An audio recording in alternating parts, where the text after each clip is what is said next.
ഹരേ കൃഷ്ണ. ഇന്ന് നമ്മുടെ പൊന്നുണ്ണിക്കണ്ണൻ്റെ ഒരു കഥ പറയാം. പണ്ട് ഒരു ഗ്രാമത്തിൽ ഗോപാലൻ എന്നൊരു മനുഷ്യനുണ്ടായിരുന്നു. അദ്ദേഹം വളരെ ദരിദ്രനായിരുന്നു. അദ്ദേഹം ധരിച്ചിരുന്ന വസ്ത്രങ്ങളൊക്കെ മുഷിഞ്ഞതായിരുന്നു. എന്നാൽ മനസ്സിൽ എപ്പോഴും കൃഷ്ണനാമം ഉരുവിട്ട് കൃഷ്ണഭക്തിയിൽ ജീവിക്കുന്ന ഒരാളായിരുന്നു അദ്ദേഹം. എവിടുന്നെങ്കിലുമൊക്കെ കിട്ടുന്ന കുറച്ച് അരിമണികൾ രാത്രിയാകുമ്പോൾ വീട്ടിലെത്തി കഞ്ഞി വയ്ക്കും. അതായിരുന്നു അദ്ദേഹത്തിൻ്റെ ആകെയുള്ള ഭക്ഷണം.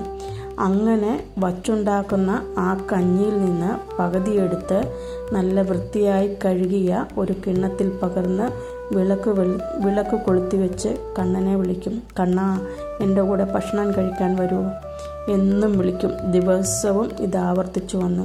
അയൽപക്കങ്ങളിൽ ഉള്ളവർ അദ്ദേഹത്തെ കളിയാക്കാൻ ആരംഭിച്ചു.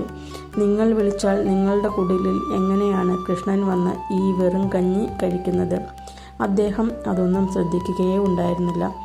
ആരെങ്കിലും എന്തെങ്കിലും പറയട്ടെ, എൻ്റെ കണ്ണൻ എൻ്റെ ഭക്ഷണം കഴിക്കാൻ, എന്നോട് കൂടെ ഇരുന്ന് ഭക്ഷണം കഴിക്കാൻ എന്നെങ്കിലും വരുമെന്ന വിശ്വാസത്തിൽ കാലം കഴിച്ചു കൂട്ടി.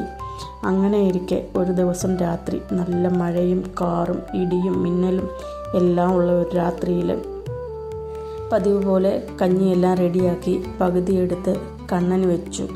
എന്നിട്ട് ഇദ്ദേഹവും കഴിക്കാനായിട്ട് ഇരുന്നു. അപ്പോൾ ആ കുടിലിൻ്റെ വാതിലിൽ ആരോ മുട്ടുന്നത് കേട്ട് അദ്ദേഹം പോയി കതക് തുറന്നു.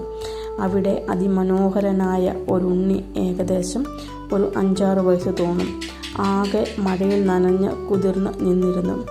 എനിക്ക് വല്ലാതെ വിശക്കുന്നു അമ്മാവ, എന്തെങ്കിലും കഴിക്കാൻ തരുമോ എന്ന് അദ്ദേഹത്തോട് ആ ഉണ്ണി ചോദിച്ചു. ഗോപാലൻ വേഗം ഒരു തോർത്തെടുത്തു കൊണ്ടുവന്ന് ആ ഉണ്ണിയെ തുടച്ച് ഈറൻ മാറ്റി. എന്നിട്ട് കഴിക്കാനായിട്ട് താൻ എടുത്തു വച്ചിരുന്ന കഞ്ഞിയും കൊടുത്തു. സന്തോഷത്തോടെ ആ ഉണ്ണി കഞ്ഞിയെല്ലാം കുടിച്ചു. അത് കഴിഞ്ഞിട്ടാണ് അപ്പോഴാണ് ഉണ്ണി ആ വിളക്കിന് മുന്നിൽ വച്ചിരിക്കുന്ന കഞ്ഞിപ്പാത്രം കണ്ടത്. ഇത് താങ്കൾക്ക് കഴിക്കാമല്ലോ എന്ന് ചോദിച്ചു. അപ്പോൾ ഗോപാലൻ പറഞ്ഞു, അത് ഞാൻ എൻ്റെ കണ്ണന് വേണ്ടി വച്ചിരിക്കുന്നതാണെന്ന്. അപ്പോൾ ഉണ്ണി ചോദിച്ചു, കണ്ണൻ വരുമെന്ന് നിങ്ങൾക്ക് എന്താ ഉറപ്പ്? വന്നില്ലെങ്കിലോ? ഗോപാലൻ മറുപടി പറഞ്ഞു, എന്തെങ്കിലും എൻ്റെ കണ്ണൻ എൻ്റെ അടുത്തിരുന്ന് എന്നോടുകൂടി ഭക്ഷണം കഴിക്കാൻ വരും. അതെനിക്ക് ഉറച്ച വിശ്വാസമാണ്. മഴ കഴിഞ്ഞപ്പോൾ ഉണ്ണി പോയി. ഗോപാലൻ വിശന്ന വയറോടെ കിടന്നുറങ്ങുകയും ചെയ്തു. രാവിലെ എഴുന്നേറ്റപ്പോൾ ആ കഞ്ഞിപ്പാത്രത്തിനടുത്ത് ഒരു മയിൽപീലിയും മഞ്ചാടി കുരുക്കളും ഉണ്ടായിരുന്നു. ഗോപാലൻ ആശ്ചര്യത്തിൽ ഇന്നലെ വന്നത് എൻ്റെ കണ്ണൻ തന്നെയാണെന്ന് മനസ്സിലാക്കി. സന്തോഷം കൊണ്ട് കണ്ണു നിറഞ്ഞു. ഒരു ഭക്തൻ വിശ്വാസത്തോടു കൂടി വിളിച്ചാൽ കണ്ണന് വരാതിരിക്കാനാകില്ല. ഏതു രൂപത്തിലായാലും കണ്ണൻ എത്തിയിരിക്കും. ഭക്തവത്സലനായ നമ്മുടെ കണ്ണൻ നമ്മുടെ വിളിപ്പുറത്തെത്തും. ഹരേ കൃഷ്ണ, ഹരേ ഗുരുവായൂരപ്പ.